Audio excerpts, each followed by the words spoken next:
what happened when financial literacy is missing in Indian schools. ఈ రోజు కూడా India 1.4 billions ఉన్న దేశం. ఇందులో ఆల్మోస్ట్ 81% ప్రజలు లిటరేటే. కానీ ఇది కాకుండా దేశంలో 27% ప్రజలకు మాత్రమే వాళ్ళ పర్సనల్ ఫైనాన్షియల్ గురించి తెలుసు. లాస్ట్ 10 years లో ఇండియా అకాడమిక్ అకంప్లిష్ అయ్యింది, కానీ ఫైనాన్షియల్ లో మాత్రం ఇప్పుడు కూడా చాలా వెనక ఉంది. ఈ రోజు ఇండియాలో ఒక స్టూడెంట్ ఇంటిగ్రేషన్ అండ్ డిఫరెన్సియేషన్ లాంటి కాంప్లెక్స్ ప్రాబ్లమ్స్ సాల్వ్ చేస్తారు, కానీ income tax, credit card, debt and stock market ఎలా వర్క్ అవుతాయో కూడా ఐడియా ఉండదు. దీనివల్లే ఇండియాలో రోజు ఫైనాన్షియల్ ఫ్రాడ్స్ చాలా పెరుగుతున్నాయి. ఇది తెలుసుకోవడం చాలా అవసరం. ఇండియన్ స్కూల్స్ ఫైనాన్షియల్ లిటరసీ పై ఫోకస్ ఎందుకు చేయరో, దాంతో పాటు ఇది కూడా చూద్దాం ఫైనాన్షియల్ లిటరసీ వల్ల మనం ఏం కాన్సిక్వెన్సెస్ ఫేస్ చేయాలో. పదండి మొదలు పెడదాం.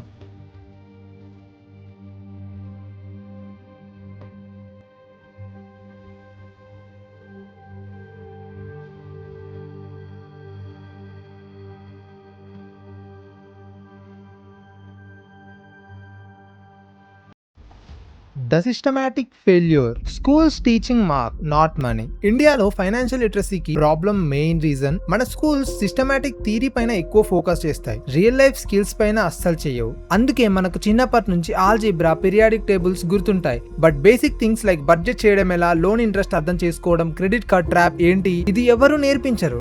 ఇంకో విషయం ఏంటంటే ఇండియాలో ఫైనాన్షియల్ ఎడ్యుకేషన్ ని ఒక స్పెషాలిటీ సబ్జెక్ట్ లా చూస్తారు, అంటే ఇది కామర్స్ అండ్ బిజినెస్ స్టూడెంట్స్ కి మాత్రమే అని. దీనివల్ల సైన్స్ అండ్ హ్యుమానిటీ స్టూడెంట్స్కి ఫైనాన్షియల్ లిటరసీతో రిలేషనే ఉండదు. ఆర్బీఐ 2023 సర్వే చెప్తుంది అర్బన్ స్కూల్స్లో 14% స్టూడెంట్స్కి మాత్రమే ఫైనాన్షియల్ లిటరసీ ప్రోగ్రామ్ ఎక్స్పోజర్ ఉంది, అండ్ రూరల్ ఏరియాస్లో ఈ నెంబర్ ఆల్మోస్ట్ 0. ఇదే కాదు, ఇండియాలో 250 మిలియన్ స్కూల్ గోయింగ్ స్టూడెంట్స్లో బేర్లీ 5% కి మాత్రమే అప్రోప్రియేట్ ఫైనాన్షియల్ ఎడ్యుకేషన్ దొరుకుతుంది. ఇప్పుడు పిల్లల గురించి ఒకసారి ఆలోచించండి. దీన్ని ఆపడానికి 2022లో government compulsory teaching of financial education bills ని పాస్ చేసింది. దీంట్లో 7th నుంచి ఫైనాన్షియల్ లిటరసీ మ్యాండేటరీ చేయాలి అని చెప్పింది. But problem implementation the. And ఎక్కడైతే ఇంప్లిమెంట్ అవుతుందో అక్కడ ఈ సబ్జెక్ట్ ఒక బోరింగ్ చాప్టర్ అవుతుంది. అన్నిటికన్నా ఇంట్రెస్టింగ్ ఇదే, ఇండియన్ స్టూడెంట్స్ మ్యాథ్స్ లో బ్రిలియంట్స్, కానీ EMI calculation, compound interest and credit card charges అర్థం చేసుకునే టైం వస్తుందో అప్పుడు వాళ్ళు స్ట్రక్ అవుతారు, ఎందుకంటే వాళ్ళకు థియరీ అండ్ రియల్ లైఫ్ మధ్యలో కనెక్షన్ చేయడం నేర్పలేదు. ఇలానే ఫైనాన్షియల్ లిటరసీని స్కూల్ ఎడ్యుకేషన్లో ఎసెన్షియల్ పార్ట్ చేయరో అప్పటి వరకు మన జనరేషన్ అకాడమిక్లీ ఇంటెలిజెన్స్ అవుతుంది, బట్ ఫైనాన్షియల్లీ వల్నరబుల్లే ఉంటుంది. ఇలా అయితే వాళ్ళకి ఎలాంటి ఫ్రాడ్స్ అవుతాయో ఆలోచించండి.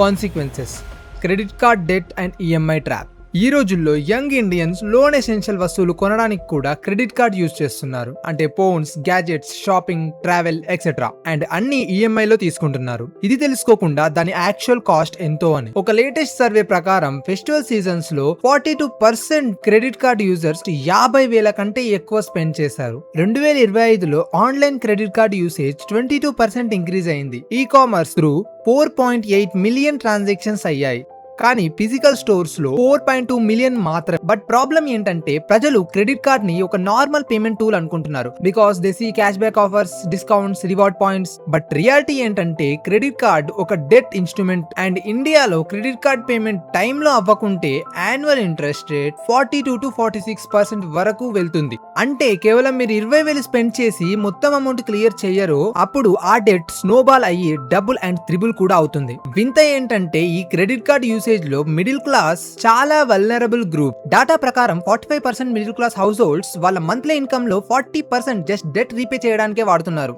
ఈవెన్ ఎక్స్పర్ట్స్ చెప్తున్నారు 33% కంటే పైకి వెళ్లడం డేంజర్ జోన్ అని. సో ఇమాజిన్ ఒక 28 ఏళ్ల ఎంప్లాయ్ 40,000 సంపాదిస్తాడో ఆయన 18,000 ఈఎంఐలోనే పోతుంది. తర్వాత rent, groceries, school fees, transports అన్ని మేనేజ్ చేయడం ఎంత కష్టమో అని. అండ్ ఈ problem billions of young Indians reality అయ్యింది. వీళ్ళు ఈఎంఐ కల్చర్ లో ఇరుక్కున్నారు, ఎందుకంటే వాళ్ళు ఎప్పుడు ఇది నేర్చుకోలేదు. అంటే buy now pay later actually చాలా డేంజర్ అని, compare to save now buy later. UPI scams and digital payment fraud. Financial illiteracy వల్ల రెండవ చాలా పెద్ద ఇంపాక్ట్ ఈ యూపీఐ స్కామ్స్. ఈ రోజు ఇండియాలో ప్రజలు యూపీఐ యూజ్ చేయడం నేర్చుకున్నారు. ఫోన్ లో ఒక ట్యాప్ అండ్ పేమెంట్ డన్. కానీ ప్రాబ్లం ఏంటంటే ఫైనాన్షియల్ సేఫ్టీ అంటే ప్రజలకు ఐడియా లేదు. దీనివల్ల యూపీఐ ఫ్రాడ్ కేసెస్ వేగంగా పెరుగుతున్నాయి. గవర్నమెంట్ డేటా ప్రకారం 2023 నుంచి 2024లో యూపీఐ ఫ్రాడ్స్ 85% పెరిగాయి. As of September 2024 almost 6.32 crores ప్రజలు స్కామ్ అయ్యారు. దీంట్లో 485 కోట్ల లాస్ అయ్యింది. ఈ రోజు 99.9% యూత్ యూపీఐ యూస్ చేస్తారు. బట్ ఒకవేళ fake cash back messages, unknown links లేదా 500 వస్తాయి 10 నిమిషాల్లో ఇలాంటి వాట్సాప్ మెసేజ్లని చాలా మంది ట్రస్ట్ చేస్తారు. ఎందుకంటే వాళ్ళకు తెలియదు ఈ ఫ్రాడ్స్ ఎలా వర్క్ అవుతాయో అని. అండ్ వీళ్ళే యూపీఐ ఫ్రాడ్ లో ఎరా అవుతారు. The rise of predatory loan apps and illegal lending. Illegal loan apps explosion financial literacy కి చాలా డార్క్ అండ్ డేంజరస్ సైడ్. జనవరి 2020 నుంచి మార్చ్ 2021 వరకు ఆర్బీఐ 600 ఇల్లీగల్ లెండింగ్ యాప్స్ ని ఐడెంటిఫై చేసింది. ఈ యాప్స్ వాళ్ళని టార్గెట్ చేస్తాయి ఎవరైతే ఫైనాన్షియల్లీ అవేర్ ఉండరో. ఎందుకంటే వాళ్ళకి loan terms and penalties and interest అర్థం కావు. ఒక మనిషికి ఎమర్జెన్సీలో 2000 నుంచి 5000 అవసరం ఉంటే వాళ్ళు ఒక యాప్ డౌన్లోడ్ చేస్తారు. ఏదైతే ప్రామిస్ చేస్తుంది instant loan, no document needed, loan దొరుకుతుంది కూడా. ప్రాసెస్ ఎంత ఈజీ ఉంటుందంటే అనిపిస్తుంది అన్ని లీగల్ అని. తర్వాత తెలుస్తుంది ఇంట్రెస్ట్ రేట్ 36% లేదా అంతకన్నా ఎక్కువ అని. ఒకవేళ రీపేమెంట్ లేట్ అవుతుందో అప్పటి నుంచి మీ నైట్ మేర్ స్టార్ట్ అవుతుంది. ఈ యాప్స్ ఇన్స్టాల్ చేసే టైంలో కాంటాక్ట్స్, కెమెరా, గ్యాలరీ యాక్సెస్ అడుగుతుంది. అండ్ ఒకవేళ బారోవర్ పేమెంట్ మిస్ చేస్తాడో ఈవెన్ 2 నుంచి 3 రోజుల వరకు ఈ యాప్స్ బారోవర్ ని మెంటల్లీ టార్చర్ చేస్తాయి. వాళ్ళ కాంటాక్ట్స్ కి అబ్యూజివ్ మెసేజెస్ సెండ్ చేస్తారు. దాంట్లో వాళ్ళని క్రిమినల్ లేబుల్ చేస్తారు. కొందరిని థ్రెటన్ కూడా చేస్తారు. వాళ్ళ మార్ప్ అండ్ న్యూడ్ ఫోటోస్ ఆన్లైన్ లో పెడతామని. అండ్ వాళ్ళని బదనాం చేస్తారు. ఈ మెంటల్ హెరాస్మెంట్ రిజల్ట్స్ చాలా హారిఫైయింగ్ ఉంటాయి. జస్ట్ కర్ణాటకలోనే 2025 మొదటి 3 నెలల్లో 15 మంది సూసైడ్ చేసుకున్నారు. Just online loan apps harassment. Andhra Pradesh లో ఒక కొత్తగా పెళ్లైన వ్యక్తి జస్ట్ 2000 రూపాయల లోన్స్ టెస్ట్ తో ప్రాణం తీసుకున్నాడు. ఝాన్సీలో ఒక యంగ్ మేనేజర్ ఈఎంఐ ప్రెషర్ వల్ల లైఫ్ ని ఎండ్ చేశాడు. ఒకవేళ మీరు లేదా మీకు తెలిసిన వాళ్ళు ఎవరైనా ఈ ఇష్యూని ఫేస్ చేస్తుంటే ఈ రోజే ఎక్స్పర్ట్ ప్యానెల్ ని కాంటాక్ట్ చేయండి. ఇలా చాలా ఎగ్జాంపుల్స్ ఉన్నాయి. వీటి వల్ల చాలా మంది వాళ్ళ ప్రాణాలు తీసుకున్నారు, హెరాస్మెంట్ కి గురయ్యారు. ఫైనాన్షియల్ ఇల్లిటరెన్సీ వల్ల వీళ్ళు ఈ యాప్స్ కి ఎరా అవుతున్నారు. Influencer scams and fake financial advisers. ఇండియాలో పెరుగుతున్న ఫైనాన్షియల్ లిటరసీ లాభం ఎవరైనా పొందుతున్నారు అంటే వాళ్ళే కొత్త ఫైనాన్స్ ఇన్ఫ్లుయెన్సర్స్. కోవిడ్ తర్వాత ఇండియాలో ఫైనాన్స్ అడ్వైస్ బూమ్ అయ్యింది. అండ్ ఈ బూమ్ తో పాటు జెన్యూన్ ఎడ్యుకేటర్స్ రాలేదు. దీంతో పాటు స్కామర్స్ కూడా. ప్రజలు యూట్యూబ్ అండ్ ఇన్స్టాగ్రామ్ లో investment tips, trading hacks and wealth building short cuts వెతుకుతారు. ఎందుకంటే అందరికి డబ్బులు కావాలి. కానీ ఫైనాన్షియల్ నాలెడ్జ్ మాత్రం ఎప్పుడు కూడా అంతే. ఇదే ట్రస్ట్ స్కామర్స్ కి బిగ్గెస్ట్ వెపన్ అయ్యింది. ఇండియా టుడే ఇన్వెస్టిగేషన్ లో తెలిసిందే టెలిగ్రామ్ లో డజన్స్ ఆఫ్ ఫేక్ ఛానల్స్ చేశారు. దాంట్లో ప్రజలు రచన రనాడే, పరమిల లేదా పుష్కరా రాజ్లా మారి ప్రజలను ఫూల్ చేస్తున్నారు. ఈ అకౌంట్స్ అన్బిలీవబుల్ ప్రామిస్ చేస్తారు. 300% రిటర్న్ ఇన్ 2 hours లేదా డబుల్ మనీ ఇన్ 20 minutes. ఒకవేళ ఎవరైనా బేసిక్ ఫైనాన్షియల్ నాలెడ్జ్ ఉంటే వాళ్లకు అర్థమవుతుంది ఇది ఇంపాసిబుల్ అని. కానీ ఎవరికైతే నాలెడ్జ్ ఉండదో వాళ్ళకు ఈ ఆఫర్ ఒక గోల్డెన్ ఆపర్చునిటీ అవుతుంది. Scammers fake screen shots, testimonials and edited videos use చేస్తారు ట్రస్ట్ చేయడానికి. తర్వాత అంటారు జస్ట్ 5000 ట్రై చేయండి, తర్వాత రిటర్న్స్ చూడండి. పేమెంట్ చేసే టైం క్యూఆర్ కోడ్ లో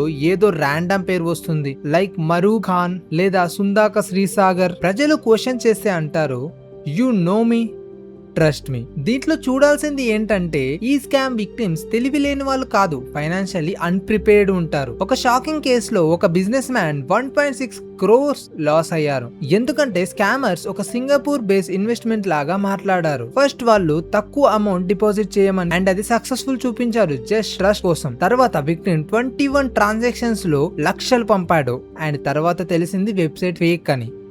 సో ఇండియాలో ఏం చేంజ్ చేయాలి? ఇండియాలో జస్ట్ క్యాంపెయిన్స్, పోస్టర్స్ లేదా ఆప్షనల్ వర్క్ షాప్స్ తో ఏం తేడా ఉండదు. ఇండియాకి ఎడ్యుకేషన్ సిస్టమ్ లెవెల్లో ట్రాన్స్ఫర్మేషన్ చేయాలి. అంటే ఫైనాన్షియల్ లిటరెన్సీని ఒక కోర్ సబ్జెక్ట్ చేయడం, అంటే మ్యాథ్స్ లేదా లాంగ్వేజ్ లాగా. టీచర్స్ ని ట్రైన్ చేయాలి. దాంతో ఫైనాన్షియల్ కాన్సిక్వెన్సెస్ ఈజీగా ఎక్స్ప్లెయిన్ చేయొచ్చు. థియరీ కాదు, real life learning like mock stock market, budgeting practice, student business clubs, EMI simulations ఒక పార్ట్ అవ్వాలి. చిన్నపిల్లలకి సేవింగ్స్ అండ్ స్పెండింగ్స్ చెప్పండి. అండ్ హై స్కూల్ స్టూడెంట్స్ కి investing, taxes, EMI, credit score నేర్పించాలి. ఇవన్నీ ఇంప్లిమెంట్ చేస్తే ఇండియా కూడా ఫైనాన్షియల్ లిటరసీలో చాలా ముందుకు వెళ్తుంది. ఒకవేళ మీకు ఈ వీడియో ఇంట్రెస్టింగ్ అనిపిస్తే షేర్ చేయండి మీ ఫ్రెండ్ కి ఎవరైతే ఫైనాన్షియల్లీ అన్ప్రిపేర్డో. ఒకవేళ మీరు పర్సనల్ లోన్ లేదా credit card due repayment issue face చేస్తుంటే visit expertpanel.org. And IIT IIM founded company. వీళ్ళ ఎక్స్పర్ట్ 40,000 కంటే ఎక్కువ ప్రజలకు డెట్ నుంచి హెల్ప్ చేశారు.